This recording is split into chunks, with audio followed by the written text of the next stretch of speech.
Hey there, welcome back to the channel. Today we're going to dive into one of the biggest questions I get asked all the time, and that is, what are the best lights for studio portraits? Whether that is constant light or speed lights or studio flash.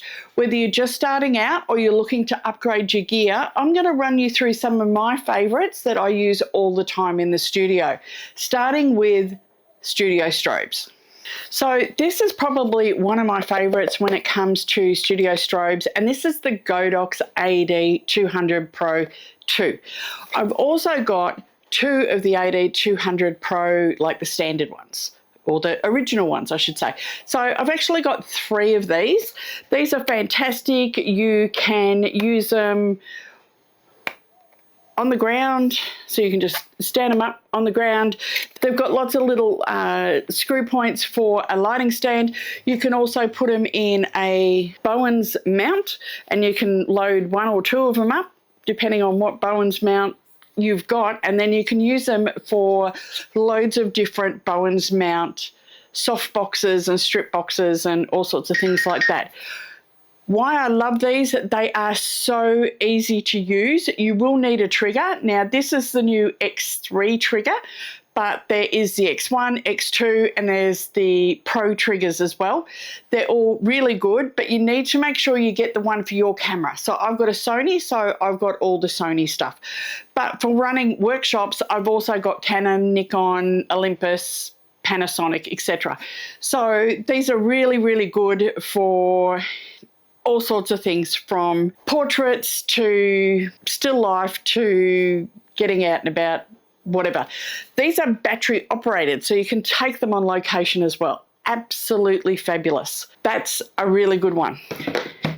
The other one that I adore, again, can also be used outside, but this is quite a bit bigger.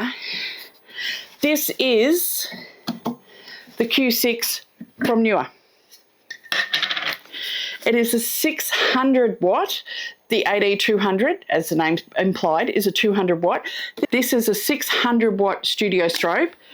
It comes with a battery pack, or you can plug it into mains power in the studio as well, which is what I generally tend to do.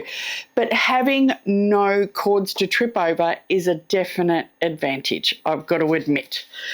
This has a standard Bowens mount, so if you take the protector off, you can put a softbox or lantern or strip box, whatever you want, just into there.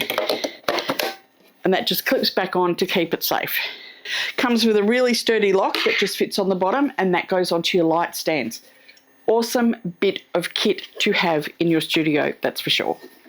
The other thing you will need if you're using the Neewer Q6 is you will need a Neewer trigger. So this is the X Pro for Sony. So whatever you use with your speed lights or your studio strobes, you will need a trigger. The AD200 Pro is super lightweight. It's great for just throwing in your camera bag. It's still powerful at 200 watts, especially if you've got a couple of them. It is absolutely brilliant in the studio for so many different situations. So lightweight, portable, packs down enough, and still packs out a punch. And it's great for consistency, flexibility, and it's brilliant for in studio and on location. The Neewer Q6, I must admit, I haven't taken it on location, but I could. It is so much smaller than some of the other lights. So I do have the Godox AD200 Pros, but I must admit I haven't been using them very much recently just because they're so heavy and so big. I find it difficult with my hands, my shoulders, and all the other problems that I have is using them. So the 200 is much smaller and easier to use, but so is the Q6. It packs out 600 watts, so that's a huge amount, and it is still relatively lightweight. It's easy to cart around. It's got a great little carry case that it comes with, all the accessories and all the rest of it, and it really is an amazing light. It is a little bit heavier than the 200, but it does deliver reliable, solid performance. You're not going to get a huge amount out of the battery because this is such a big, powerful light. But if you're not using the light to the full potential, you're going to get more out of the battery pack. So it just depends on what you do. In the studio, I have it plugged into power, so it's not a problem. So next up, let's have a look at some constant light options. Constant is becoming really, really popular. What you see is what you get. It's so easy to work with. It's so easy to set up.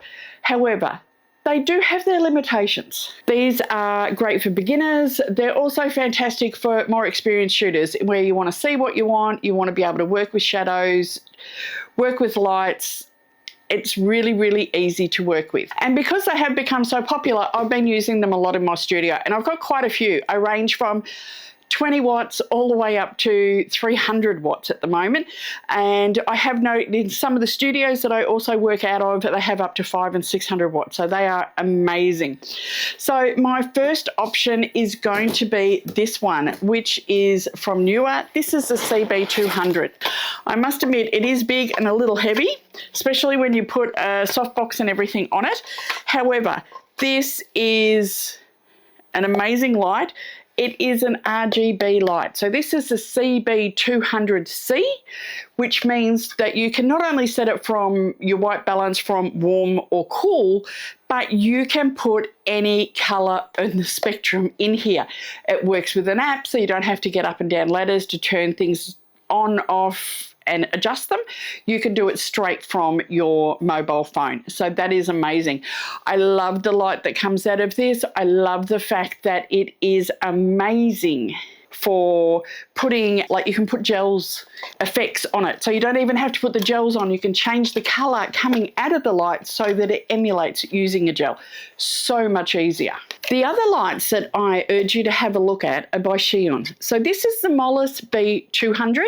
I'm currently using the B300 as my light to record this, but it looks pretty much the same. It's just a little bit bigger.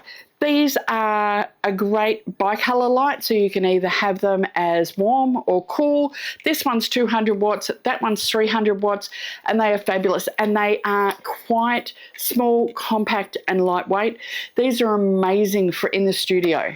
It has excellent color accuracy, and it's one of my go-tos in the studio. It doesn't matter whether I'm doing portraits or something else.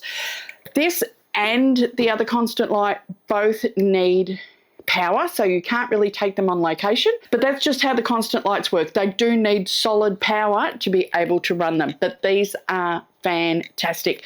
You can put them with, they've got a standard Bowens mount, both of them have, so you can take that off and you can see the cob light in there, and you can put them with a softbox, a strip box, anything you want. There's just a standard light. They're pretty, even though they have fans on them, they're actually pretty quiet. You can't even hear this one on the audio, I'm betting, and they are fabulous to use. Which is right for you? If you love control, speed, and the classic studio look, go with flash or a studio strobe, especially if you're trying to capture movement, whether it's dance, little kids, anything like that. You want to have flash to freeze the action. That is something you really cannot do very well with constant light. But if you're more comfortable with setting the light for your work, or you want that more cinematic, softer look, which is what I love using them for, then go for constant light. If your subject or your model is not moving around a lot, then you are going to be fine for using constant light. If you are shooting video, look at constant light. Speedlights and strobes aren't going to be your friend for shooting video. Honestly, I use both, and it really depends on the shoot, the subject, and the look that I'm going for. If I want light, bright, action shots, dance, movement, anything like that, I'm going to go straight for my flash. If I want something moody and my subject's not moving and I want it really sort of dark and cinematic, then I'm going to go for my constants. So there you have it, 4 fantastic options for portrait photographers to use in and out of the studio. The Godox AD200Pro or the AD200Pro II, the Neewer Q6, they're fabulous studio strobes. Or if you're after constant, check out the Neewer light range. There's a 400 and a 600 in the CBC, so that's the color balanced 200, 300, 400. I believe there might be a 600 in the color. There's also a bicolor option. And then of course you've got the Zhiyun Molus range, which are bicolor lights, which give you warm, cool, beautiful, beautiful light that is fantastic in the studio. I'll put the links for all of these down below. If you found this video helpful, don't forget to give it a thumbs up, maybe subscribe for more tips and tricks for your portrait photography. And let me know in the comments, what do you prefer? Do you prefer to use studio strobe or flash, or do you prefer constant light? I'd love to know. Anyway, I'll see you next time on YouTube. Bye.